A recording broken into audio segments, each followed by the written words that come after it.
Join हो गया था तो प्लीज अटेंडेंस की लिंक डाल दीजिए ना ma'am. This call is now being recorded. Okay, तर मॅडमने अटेंडन्स लिंक ऑलरेडी सेंड केलेली आहे, एकदा चेक करा. तर क्वेश्चन असा आहे, 3 क्रमांक पूर्ण संख्यांची बेरीज 45 पेक्षा जास्त पण 54 पेक्षा कमी आहे, तर त्या संख्या काढा. ओके, असं क्वेश्चन आहे. एक मिनिट, मी माईक ऑफ करते.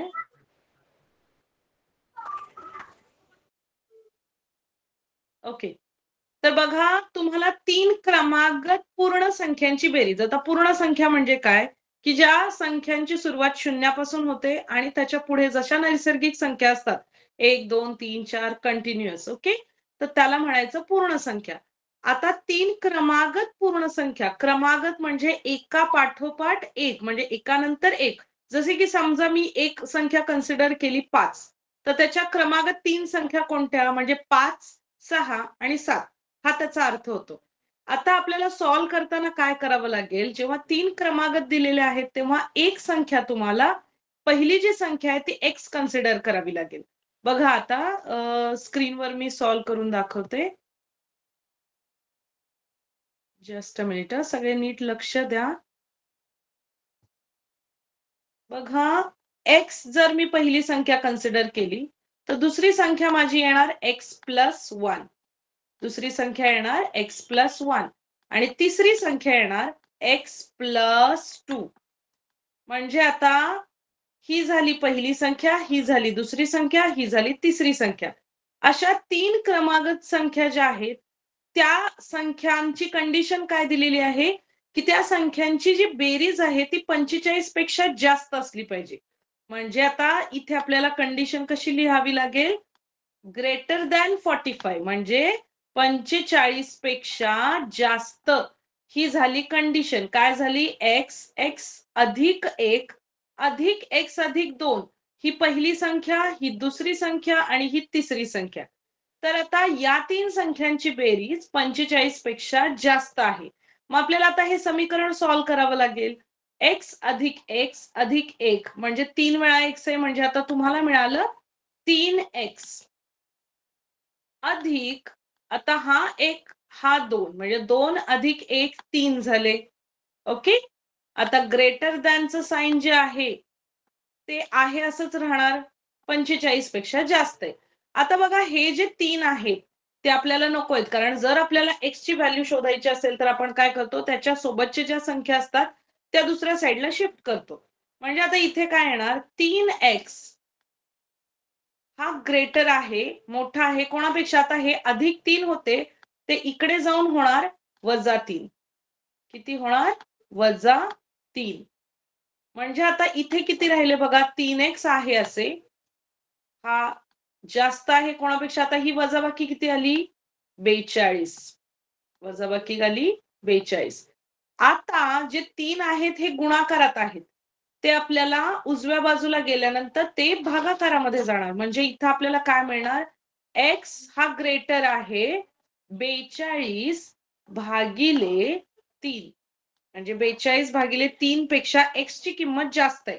आता याचा भागाकार काय मिळाला तुम्हाला, x हा ग्रेटर आहे म्हणजे जास्त आहे कोणापेक्षा, आता याला भाग लावल्यानंतर 3 1 3, उरला इथे 1 आणि 3 चोक 12, म्हणजे x ही संख्या नक्कीच 14 पेक्षा जास्त असली पाहिजे. काय अर्थ झाला बघा, x ही संख्या 14 पेक्षा जास्त असली पाहिजे. म्हणजे आता आपल्याला एवढं कळालं की 14 पर्यंत ती x व्हॅल्यू नाहीये, 14च्या पुढची आहे. आता ही झाली कंडिशन फर्स्ट, ती मी इथे आता एक लाईन ड्रॉ करते. आता दुसरी कंडिशन काय होती, मी एकदा क्वेश्चन रीड करते. दुसरी कंडिशन अशी होती की त्यांची बेरीज 54 पेक्षा कमी आली पाहिजे. पहिली कंडिशन होती 45 पेक्षा ती बेरीज जास्त असली पाहिजे. आता दुसरी कंडिशन आहे त्या 3 संख्यांची बेरीज 54 पेक्षा, एक मिनिट, 54 पेक्षा कमी असली पाहिजे. म्हणजे आता मी ते 3 नंबर लिहिणार. कोणते 3 नंबर, x हा पहिला नंबर, x अधिक 1 हा दुसरा नंबर आणि x अधिक 2 हा तिसरा नंबर. याची बेरीज ही 54 पेक्षा कमी असली पाहिजे. 54 पेक्षा कमी असली पाहिजे. मग आता हे इक्वेशन सॉल्व्ह करा. मी हे डायरेक्ट सॉल्व्ह करून दाखवते तुम्हाला. इथे आपलं कुठपर्यंत आलं होतं? 3x अधिक 3 हा लहान आहे 54 पेक्षा. याचा अर्थ काय होणार? 3x हा लहान आहे 54 वजा 3 याच्या पेक्षा. मग आता 3x आता इथे किती उरले बघा? 51. ओके, इथे मिळालं मला 51. आता हा 3 पुन्हा डिवाइड मध्ये जाणार. x हा लहान आहे 51 भागिले 3 म्हणजे काय?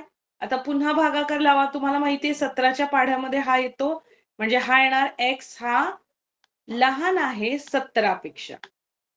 आता बघा दोन कंडिशन तुम्हाला मिळाल्या. x ची किंमत 14 पेक्षा जास्त असली पाहिजे आणि x ची किंमत 17 पेक्षा कमी असली पाहिजे. आता 17 पेक्षा कमी आणि 14 पेक्षा जास्त म्हणजे किती येणार? 15 किंवा 16. x ची किंमत काय येणार? 15 किंवा 16. कारण कंडिशन आपल्याला अशी मिळाली x ची किंमत ही 14 पेक्षा जास्त असली पाहिजे आणि x ची किंमत ही 17 पेक्षा कमी असली पाहिजे. म्हणजेच जर तुम्ही x ची किंमत 15 धरली तर त्याच्या पुढचे नंबर काय येणार? 15, 16 आणि 17. हे तुमचं पहिलं उत्तर झालं. आणि जर तुम्ही x ची किंमत 16 धरली तर तुमचं उत्तर येणार 16. दुसरी जी संख्या आहे ती येणार 17 आणि तिसरी संख्या येणार 18. म्हणजे ही दोन्ही उत्तर करेक्ट आहेत. 15, 16, 17 किंवा 16, 17, 18 या दोन्ही पैकी कोणतंही उत्तर तुम्ही लिहिलं तरी तुमचं उत्तर हे बरोबर असणार आहे. आता मी हे क्वेश्चन जो आता एक्सप्लेन केला त्यामध्ये कोणाला काही डाऊट आहे का? नाही टीचर, नाही डाऊट आहे. No ma'am. मॅम मी लेट जॉईन झाली. Sorry ma'am. अटेंडन्स लिंक टाका ना. अटेंडन्स ऑलरेडी दिलेली आहे. कुठे दिलेली आहे मॅम? अटेंडन्स लिंक शेअर केलेली आहे. टीचर माझं मॅम मी लेट जॉईन झाली मॅम, त्यामुळे मला दिसत नाहीये. ओके, टीचर माझं उत्तर नाही का? 16, 17, 18 आलं होतं. आन्सर दोघी सेम आले आहेत. दोन्ही पैकी ओके, दोन्ही पैकी कोणतंही उत्तर आलं तरी काय झालं? 15, 16, 17. ओके, दोन्ही पैकी कोणतंही माझं 16, 17, 18 आलं होतं. ओके ओके, काही हरकत नाही. तुम्ही सगळ्यांचं उत्तर बऱ्यापैकी सगळ्यांचं करेक्ट आलेलं आहे. तरी मी एकदा एक्सप्लेन केलं. आता काय करू आपण जो चॅप्टर स्टार्ट केला होता त्रिकोणाची, काय होतं त्रिकोणाची? हा, कोण सांगेल? त्रिकोणाची एकरूपता. ओके,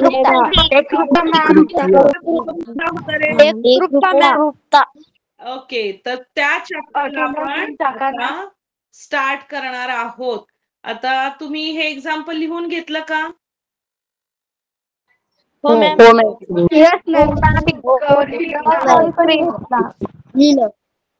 झालं? लिहिलं मॅम. टीचर सराव संच आवाज नाही आला मधलं बरोबर. गणित घ्या. काय झालं?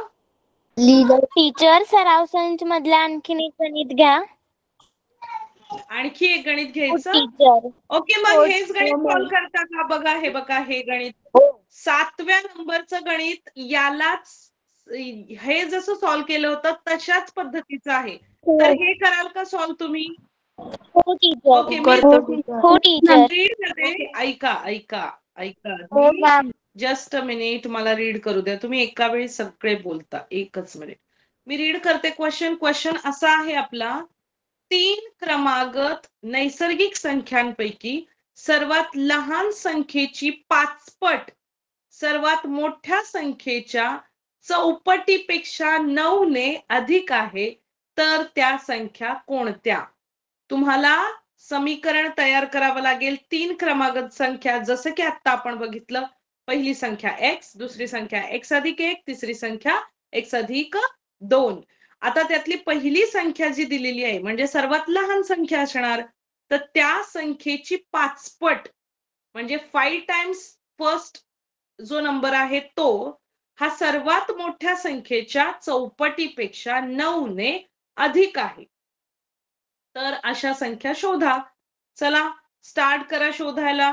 मी तुम्हाला 2 मिनिटचा वेळ देते. तुम्ही सगळे स्टार्ट करा सॉल्व करायला आणि त्यानंतर आपण एक्झाम्पल डिस्कस करू आणि त्यानंतर आपला नेक्स्ट चॅप्टर जो आपण ऑलरेडी स्टार्ट केलेला आहे तर तो पॉइंट आपण कंटिन्यू करू. ओके, सगळे स्टार्ट करा आणि त्याच्यानंतर हँड रेज करा. झाल्यानंतर हँड रेज करा म्हणजे मला कळेल कोणाचं झालं.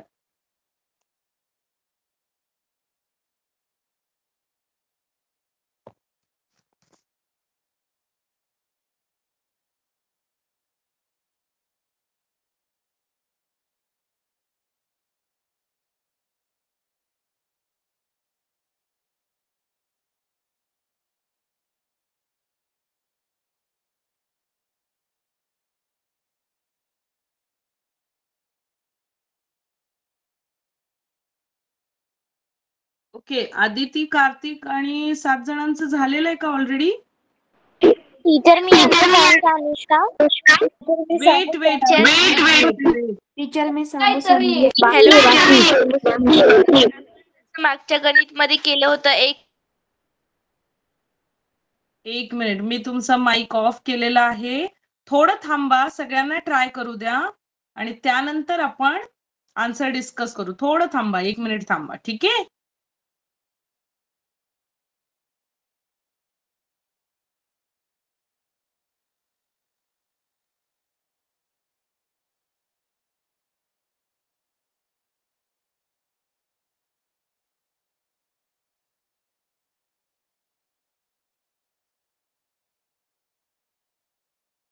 ओके, तर आता मला असं वाटते वेळ दिला मी तुम्हाला.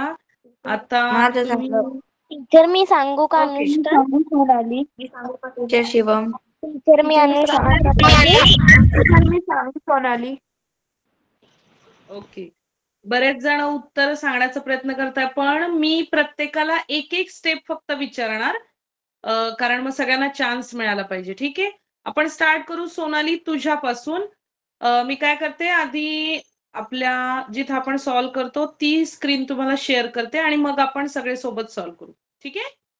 Okay okay teacher. हो टीचर. ओके ओके, तर सांगा पहिली स्टेप काय असेल आपली? ज्या 3 नंबर आहेत ते लिहिणार आपण, हो ना? सोनाली राऊत, सांग पहिली स्टेप. हो teacher. x+1 and x+2. Very good. आता नेक्स्ट कंडिशन काय दिली आपल्या? आता ह्या काय झाल्या? 3 क्रमागत संख्या झाल्या. ओके, तर आता कंडिशन काय आहे की सगळ्यात छोटी संख्या आहे त्याची 5 पट करायची. आता नेक्स्ट कोण सांगेल? नेक्स्ट टीचर सांगू? टीचर मी सांगू सोनाली. सोनाली, सांगू तू का शिवम? सांगितलं. आता शिवम पवार. टीचर शिवम पवार बोलेल फक्त. कंडिशन नुसार आहे ना, नेक्स्ट स्टेप काय आहे ती की लहान संख्येची 5 पट म्हणजे मोठ्या संख्येची 4 पट प्लस 9. तर मग समीकरण लिहून घ्यायचं teacher. x × 5 is equal two bracket मध्ये x+2 4 + 9. चौपट आहे ना. चौपट म्हणजे बघा, आता मला सांगा, चौपट ही झाली. चौपटीपेक्षा 9 ने जास्त आहे ना? हो टीचर. हो टीचर. ओके, तर आता नेक्स्ट टीचर मी सांगू? आता जे आपण इक्वेशन सांगू अनुष्का? मॅम मी सांगू Yashasvi. Ma'am teacher ma'am bracket solve करून स्क्रीन दिसत नाहीये. ऐका, तुम्ही सगळे कंटिन्युअस बोलताय. तुम्ही हँडरेज करा. मी काय करते, हँडरेज ज्यांनी केलाय त्यांना एक एक करून क्वेश्चन विचारते. मध्ये आता समजा जर मी नाव घेतलं श्रुतीचं, तर श्रुती फक्त बोलेल. ठीक आहे, तर आता श्रुती तू बोल. हे जे समीकरण आहे ते तिथपर्यंत आपलं करेक्ट आलं का? किंवा ते समीकरण तू कसं लिहिलं, हे असंच लिहिलं का? सांग. टीचर तुम्ही माझं ओके. तर श्रुती याच्या पुढची स्टेप सांग मला काय येणार. 5 Shruti x is equal to x. हो teacher 5x is equal to 4x हा plus 8 plus 9. Okay very good. आता आदिती पुढची Plus स्टेप तू 9. सांग. ओके आदिती तू सांग पुढची स्टेप काय असेल. मला ही स्टेपच कळली नाही आता जिने सांगितली श्रुतीने ती. ओके ओके फाईन फाईन मी एक्सप्लेन करते पण अनुष्का तू सांग बघू.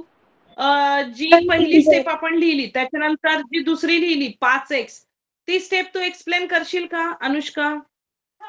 हो टीचर. हा सांग. टीचर आपल्याला जी संख्या दिली आहे सर्वात लहान जी संख्येची आपल्याला 5 पट करायची म्हणून आपण तिथे 5x घेतलं दुसऱ्या स्टेप मध्ये. नंतर 4 आणि x अधिक 2 अधिक 9 कारण आपल्याला चौपटीपेक्षा जी मोठी सर्वात मोठी संख्या आहे मग सर्वात मोठी संख्या x अधिक 2 आहे आणि त्याच्या चौपटीपेक्षा 9 ने अधिक करायचे म्हणून तिथे अधिक 9 घेतलं. नंतर तिसरी स्टेप 5x अधिक ती 4 गुणुले 2 8 झालं. मग नाही टीचर 4x अधिक 8 अधिक 2 आणि नंतरची स्टेप आहे ना जे अधिक 4x आहे ते वजा 5x वजा 4x होईल आणि ओके, बरोबर ओके, छान, 8 छान. अधिक 9 ओके. 17. Very good Anushka. आता लक्ष दे आदिती आणि बाकीचे ज्या मुलांना कळालं नाही त्यांना मी सांगते बघा. कंडिशन होती 3 क्रमागत संख्या त्या आपण लिहिल्या x अधिक 1 आणि x अधिक 2. आता जी छोटी संख्या आहे ती ऑब्व्हियसली x असणार आहे म्हणजे जी पहिली संख्या तुम्ही कन्सिडर केली ती छोटी आहे का कारण क्रमागत संख्या जर तुम्ही घेताय तर स्टार्ट जिथून करता ती छोटी संख्या येणार. मग ती छोटी संख्या तुम्हाला 5 पट करायची म्हणजे x मल्टिप्लाय बाय 5 म्हणजे 5x ही कंडिशन झाली. तर ती जी संख्या तुम्हाला मिळणार आहे 5 पट छोटी संख्या ही जी सगळ्यात मोठी संख्या आहे त्याची चौपट करून त्यामध्ये 9 ऍड केल्यानंतर जी संख्या येते तेवढी संख्या आहे 5 वेळा छोटी संख्या म्हणून आपण इथे लिहिले 5x बरोबर. आता ही मोठी संख्या x अधिक 2 आहे त्याची चौपट म्हणजे 4x अधिक 4 दुने 8 यामध्ये 9 ऍड केल्यानंतर ती संख्या येणार. मग पुढची स्टेप काय येणार. टीचर मी सांगू का. नको सगळे शांत बसा आता.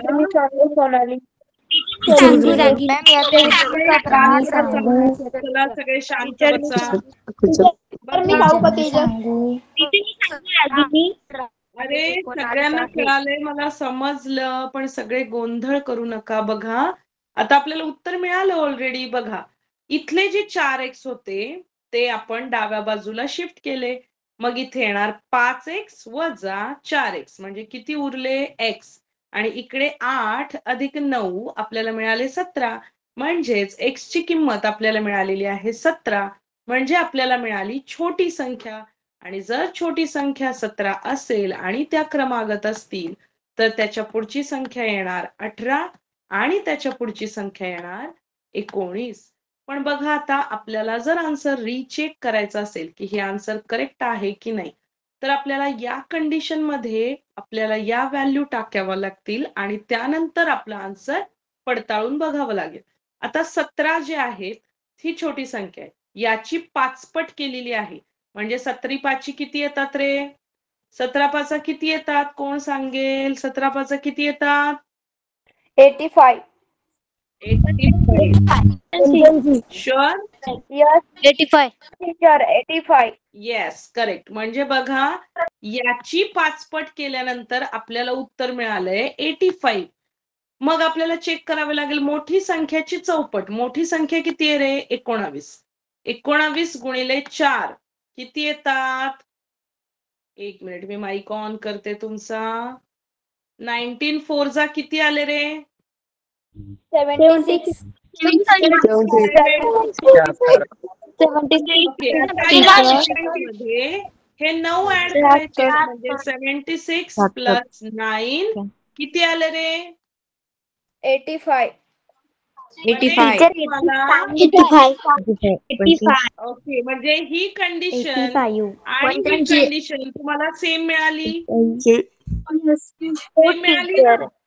म्हणजे याचा अर्थ काय? डावी बाजू ओके, डावी बाजू बरोबर उजवी बाजू हे तुम्हाला उत्तर मिळालं. म्हणजे तुम्ही सोडवलेलं गणित जे आहे ते एक्झॅक्टली करेक्ट आहे असा त्याचा अर्थ होतो. आता जे बाकीचे अजून एक्झाम्पल राहिलेले आहेत, 1-2 राहिलेले आहेत. वयाचं एक्झाम्पल आहे आणि एक आय थिंक तिकिटाचं एक्झाम्पल आहे. ते आता पुन्हा एकदा ज्यांनी सोडवलं असेल त्यांना व्हेरी गुड, पण ज्यांनी नसेल सोडवलं त्यांनी काय करायचंय, पुन्हा एकदा ट्राय करायचं आणि जर नाही आलं तर नेक्स्ट क्लासमध्ये आपण पुन्हा एकदा ते डिस्कस करू. ओके, तर आता आपल्याला काय करायचंय, आपला जो नेक्स्ट चॅप्टर होता तो आपल्याला स्टार्ट ऑलरेडी केलाय, तर त्याच्या नेक्स्ट पॉइंट आपण कंटिन्यू करू. तर आता बघा आपण काय बघितलं होतं की कसोट्या बघितल्या होत्या वेगवेगळ्या. तुम्हाला आठवतात का रे? हो मॅम. हो टीचर. पहिली कसोटी बघितली होती बा बा बा. म्हणजे बघा, समजा हा मी त्रिकोण काढलाय असा आणि पुन्हा एक त्रिकोण घेतलाय असा आणि याच्या तीनही बाजू एकमेकांना बघा आता एकरूप आहेत.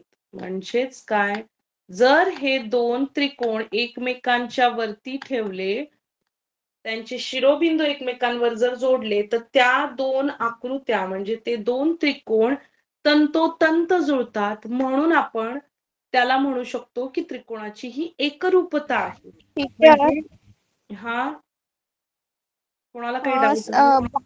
बा बा बा या कसोटीला इंग्लिश मधून साइड म्हणता का? हो हो हो, साइड साइड साइड कॉन्ग्रुअन्स आपण म्हणतो त्याला. Okay okay okay teacher. Okay okay ma'am. तर बघा आता या कसोटीला आपल्याला म्हणायचंय ही साइड बरोबर आहे या साइडला, ही साइड बरोबर आहे या साइडला आणि ही साइड बरोबर या साइडला. म्हणजेच इंग्लिश मध्ये साइड साइड साइड आपण याला काय म्हणतो, कसोटी म्हणतो. बाजू आणि बाजू मराठीमध्ये म्हणतो बाजू बाजू बाजू. पण ते बाजू इतकं लिहित नाही आपण, फक्त बा डॅश बा म्हणजे बा बा बा कसोटी असं त्याला म्हणतो. ओके, त्याच्यानंतर ओके, आता नेक्स्ट बघा, समजा मी अशी आकृती काढली आणि मी तुम्हाला असं दाखवलं की यामध्ये एकच मिनिट, यामध्ये ही जी बाजू आहे ती या बाजूला इक्वल आहे, पुन्हा ही बाजू या बाजूला इक्वल आहे आणि हा कोन या कोनाला इक्वल आहे. म्हणजे मी तुम्हाला कलर करून दाखवते. टीचर आपले हे चालू. म्हणजे बघा, या आकृतीमध्ये एक बाजू, त्याच्यानंतर एक कोन आणि त्याच्यानंतर एक बाजू अशा एकमेकांना एकरूप आहेत. म्हणजेच याचा अर्थ बा म्हणजे बाजू, कोन आणि त्याच्यानंतर बाजू म्हणजे बा को बा म्हणजे साइड अँगल साइड. ही कोणती कसोटी झाली बघा, एक मिनिट, ही कसोटी आहे साइड अँगल आणि साइड. नाही, साइड अँगल साइड म्हणजे SAS. कोणती? साइड अँगल आणि साइड. येस, कळाल्या? ह्या दोन कसोट्या कळाल्या? आता बघा, समजा मी एक आकृती काढते. एक मिनिट. नेक्स्ट आपल्याला कसोटी बघायची आहे, तर मी समजा अशी आकृती काढली बघा आणि पुन्हा अजून एक त्रिकोण घेतला असा. आता यामध्ये बघा, समजा आता एक कोन मी दाखवलाय, इथे एक कोन दाखवला इथे एक कोण दाखवला, इथे एक कोण दाखवला. ओके, आता तुम्ही बघा कलर मी कोणता घेतेय त्याच्यावरून तुमच्या लक्षात येईल. अरे अरे, इथे झालं का कलर? ओके, तर यामध्ये बघा, समजा मी ही बाजू इक्वल दाखवली या बाजूला, म्हणजे हा जो कोन आहे तो कोन या कोनाला इक्वल झाला, ही बाजू या बाजूला इक्वल आहे आणि हा कोन या कोनाला इक्वल आहे. याचा अर्थ अँगल, त्याच्यानंतर साइड होती आणि त्याच्यानंतर अँगल होता. याचा अर्थ काय होतो? कोन, बाजू, कोन म्हणजे को बा को म्हणजे angle, side, angle. Angle side angle single side angle. Okay, समजलं का? Yes ma'am. नेक्स्ट कसोटी आहे. नेक्स्ट कसोटी बघा, लक्ष द्या. आता हा कोणत्या प्रकारचा त्रिकोण आहे रे? Right angle.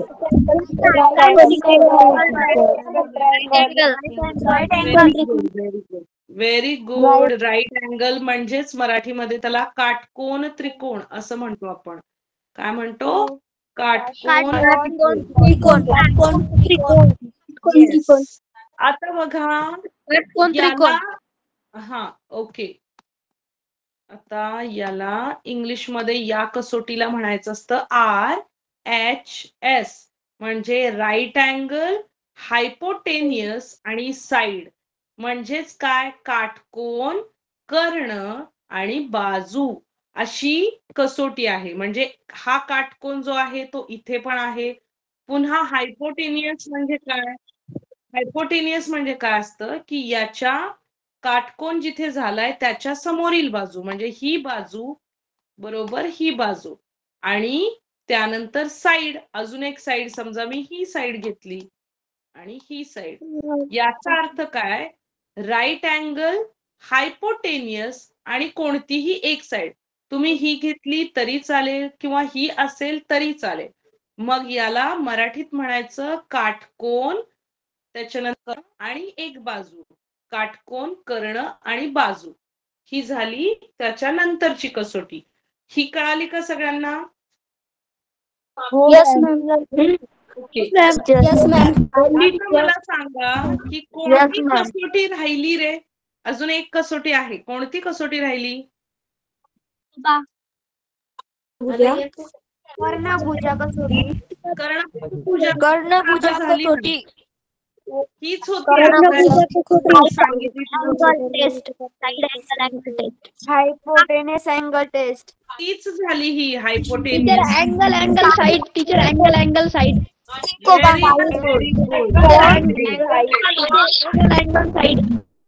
ओके, तेजस पगारेने एकदम करेक्ट आन्सर दिलेला आहे. आता लास्टची कसोटी राहिली आपली अँगल साइड, म्हणजे कोन, कोन आणि साइड. बघा आता मी एक्सप्लेन करते. ती लास्टची आपली जी कसोटी आहे ती, मी आता समजा नवीन त्रिकोण घेतला, असा घेतला, पुन्हा एक त्रिकोण घेतला, असा घेतला. ओके, आता असे दोन त्रिकोण घेतल्यानंतर बघा, हा आता यामध्ये हा एक कोन, हा एक कोन, त्याच्यानंतर हा एक कोन, हा एक कोन आणि ही बाजू. बघा मी कलर करून दाखवते म्हणजे तुमच्या लक्षात येईल.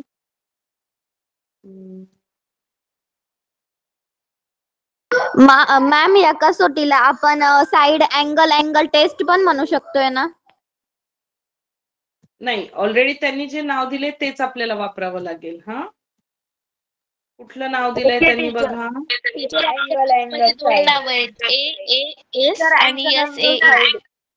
हे बघा, त्याचं मिनिंग तसंच होतं जर तुम्ही साइड अँगल जरी घेतलं, पण लिहिताना तुम्हाला जी कसोटी त्यांनी दिली आहे तेच नाव प्रेफर करावं लागेल.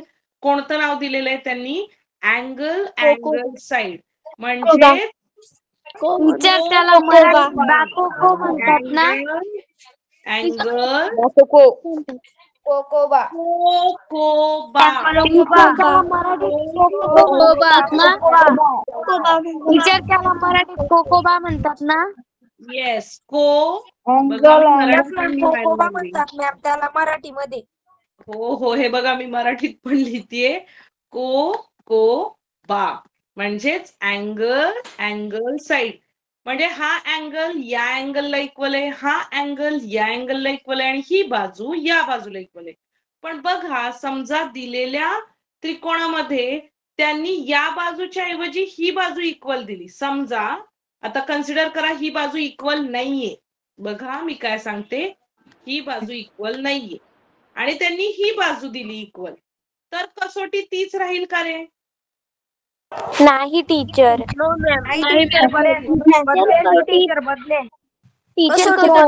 कोको होईल ना? नीट विचार करा. मी काय क्वेश्चन विचारलाय, थोडा नीट विचार करा. रिपीट करा टीचर. अरे तुम्ही फार घाई करताय. ऐकून घ्या क्वेश्चन, शांतपणे ऐकून घ्या.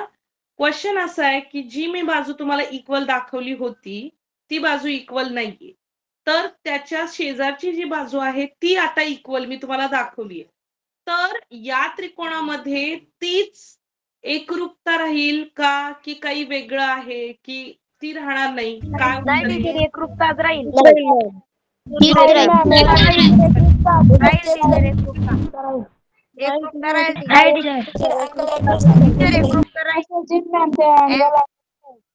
ओके, मी माईक ऑफ केला. बघा, ज्यांनी उत्तर दिलं की एकरूपता राहील त्यांचं उत्तर बरोबर आहे. का? कारण आता तुम्हाला इकडून सुरू करावं लागेल. Angle side. आपल्याला तर सारखंच मिळतंय ना. इकडून जरी सुरू केलं किंवा तिकडून सुरू केलं तरी अँगल आणि त्याच्यानंतर साइडच मिळते ना आपल्याला. म्हणून हे उत्तर बरोबर आहे की इथे सुद्धा आपल्याला अँगल साइड ही आपल्याला काय मिळतीये? कसोटी मिळत आहे. पण आता बघा, अजून एक प्रश्न मी तुम्हाला विचारते. आता समजा या कसोटीमध्ये, ही कसोटी आहे अँगल साइड अँगल, समजा ही बाजू नाही दिलेली इक्वल. बघा नीट ऐकून घ्या, ही बाजू नाही दिलेली इक्वल. पण समजा त्यांनी ही बाजू इक्वल दिली, तर आता यामध्ये कोणती कसोटी होईल किंवा हीच कसोटी पुन्हा राहील का? Angle side angle.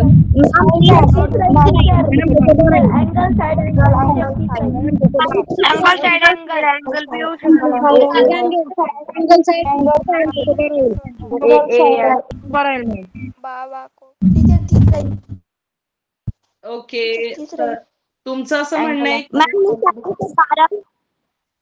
टीचर कारण की आपण दुसऱ्या साइडनी मोजू का? हा, कोण सांगेल? लावण्या.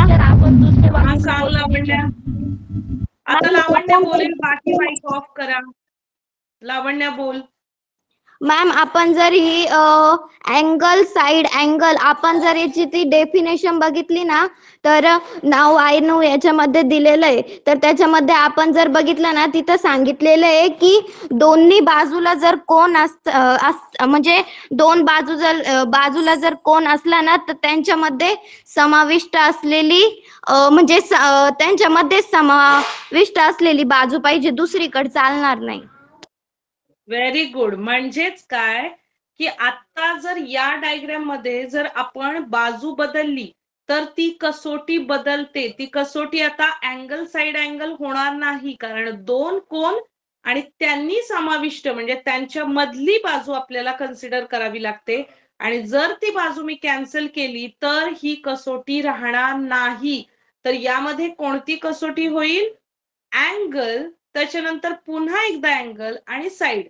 म्हणजे जी ही कसोटी आहे अँगल साइड. बघा, अँगल पुन्हा अँगल आणि पुन्हा साइड, म्हणजे कोकोबा ही कसोटी इथे लागू होईल. समजल्या तुम्हाला सगळ्या कसोट्या? आज आपण Yes, ज्या ma'am.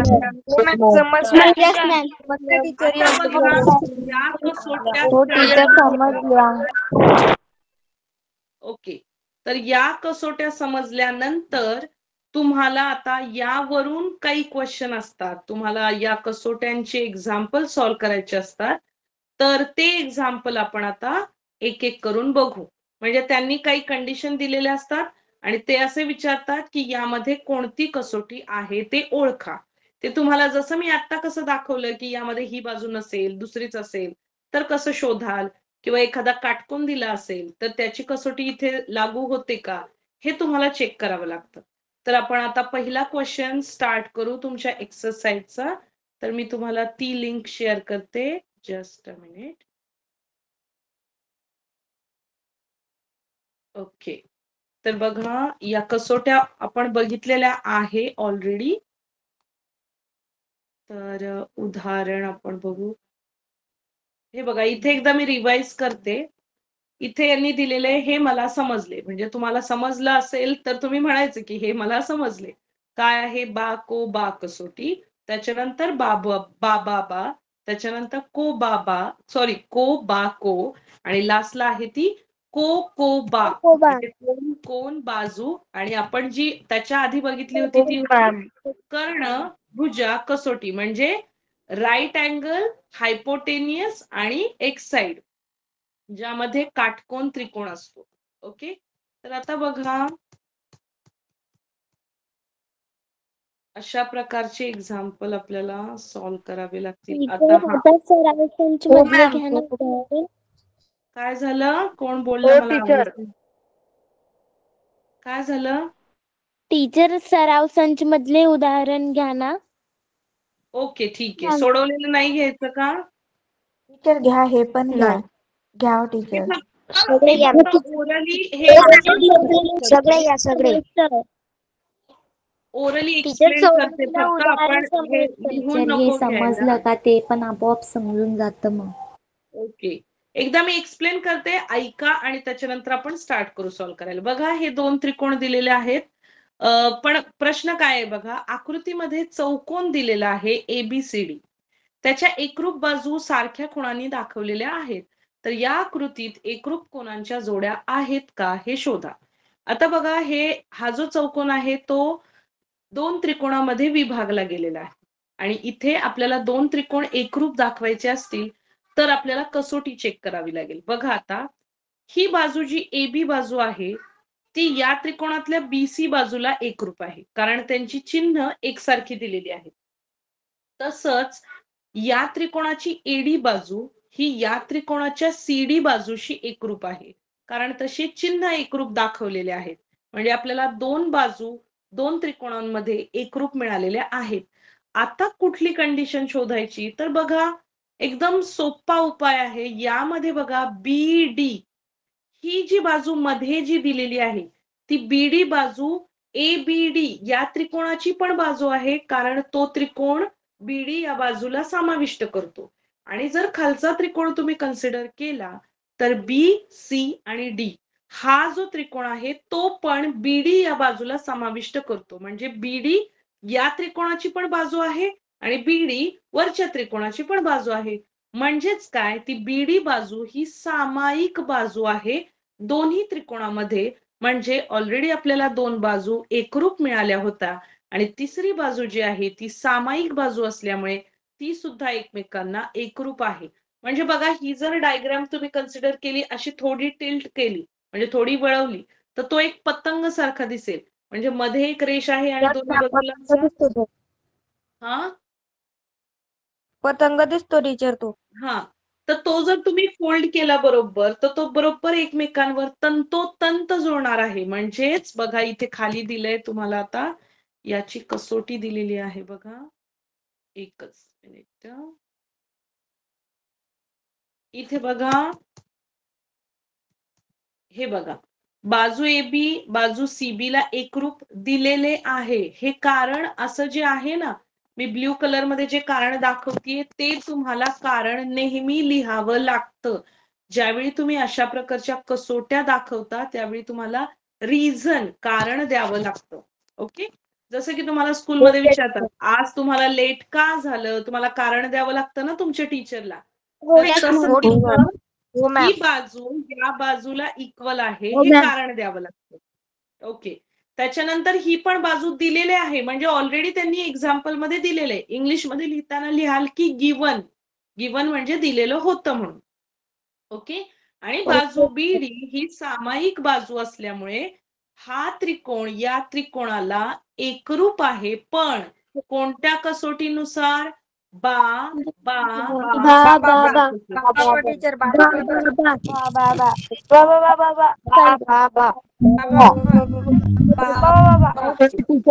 म्हणजे आता तुम्हाला कसोट्या कळालेल्या आहेत. आता काय करू आपण? आता पहिलं एक्झाम्पल जे सराव संचामधलं आहे ते एक्झाम्पल आपण स्टार्ट करू सॉल्व्ह करायला. Okay, just a minute. Example बघा, मी थोडस स्क्रीन वरती, एकच मिनिट. ओके, आता बघा क्वेश्चन मी रीड करते. पुढील पैकी प्रत्येक जोडीतील त्रिकोणात सारख्या खुणांनी दाखवलेले घटक एकरूप आहेत, तर प्रत्येक जोडीतील त्रिकोण शिरोबिंदूच्या कोणत्या संगतीने आणि कोणत्या कसोटीने एकरूप आहेत हे लिहा. प्रत्येक जोडीतील त्रिकोणांचे उरलेले संगत एकरूप घटक लिहा. आता संगत एकरूप घटक हे मी तुम्हाला एक्सप्लेन केलं नाही. आता याचा अर्थ असा होतो, ज्यावेळी तुम्ही दोन त्रिकोण एकमेकांना एकरूप दाखवता, आता समजा वरच्याच एक्झाम्पल मध्ये आपण बाजू बाजू बाजू या त्रिकोणाच्या 3 बाजू या दुसऱ्या त्रिकोणाच्या 3ही बाजूला एकरूप दाखवल्या. ज्यावेळी त्रिकोण तंतोतंत जुळतो त्यावेळी त्याचे उरलेले घटक सुद्धा एकरूप होतात. आता उरलेले घटक, आता त्रिकोणाचे घटक कोणते असतात? तर शिरोबिंदू, त्याच्या बाजू आणि त्याचे कोन. मग जर बाजू तुम्ही एकरूप दाखवल्या तर ऑटोमॅटिकली त्याचे जे कोन असतात ते तुमचे एकरूप होतात. म्हणजे जर तुम्हाला असं दिलेलं असेल की तुम्हाला कसोटी दाखवा आणि त्यानंतर संगत एकरूप घटक लिहा, तर त्यावेळी तुम्हाला जर तुम्ही बाजू दाखवल्या असतील तर तुम्हाला कोन संगत दाखवावे लागतील, आणि जर कोन तुमचे एकरूप असतील तर तुम्हाला उरलेल्या ज्या बाजू आहेत त्या संगत एकरूप घटक मध्ये लिहावे लागतील. म्हणजे बघा, आता पहिलं जे एक्झाम्पल आहे त्यामध्ये तुम्हाला एक चौकोन दिसत आहे आणि चौकोनामुळे दोन त्रिकोणामध्ये विभाजन केलेले आहे चौकोनाचं. तर त्यामध्ये तुम्हाला एक जो कोन आहे तो 90 अंशाचा दिलेला आहे. म्हणजेच तुम्हाला हा काटकोन त्रिकोण दिलेला आहे, इकडच्या बाजूचा आणि वरच्या बाजूचा. आणि अजून एक बाजू दिलेली आहे बघा, की जी तुम्हाला त्यांनी खूण दिलेली आहे इक्वलची, म्हणजे बाजू MS ही बाजू BT ला एकरूप आहे आणि कोन S हा कोन B ला एकरूप आहे. आता उरली एक बाजू, म्हणजे जर आपण RHS म्हणजे कर्णभुजा कसोटी ही जर आपण वापरत असो तर बाजू तर आपल्याला कोन मिळालेला आहे जो काटकोन आहे. त्याच्यानंतर कर्ण, आता बघा कर्ण कोणता आहे? MT हा कर्ण आहे, पण MT ही बाजू खालच्या त्रिकोणाला पण सामायिक आहे, म्हणजे समाविष्ट करते, आणि वरच्या त्रिकोणाला पण समाविष्ट करते. याचा अर्थ MT ही बाजू सामायिक आहे. दुसरी एक बाजू MS ही BT ला एकरूप आहे आणि एक काटकोन जो आहे तो दुसऱ्या काटकोनाला एकरूप आहे. याचा अर्थ कोणती कसोटी इथे लागू होते? कर्णभुजा कसोटी. कर्णभुजा टीचर.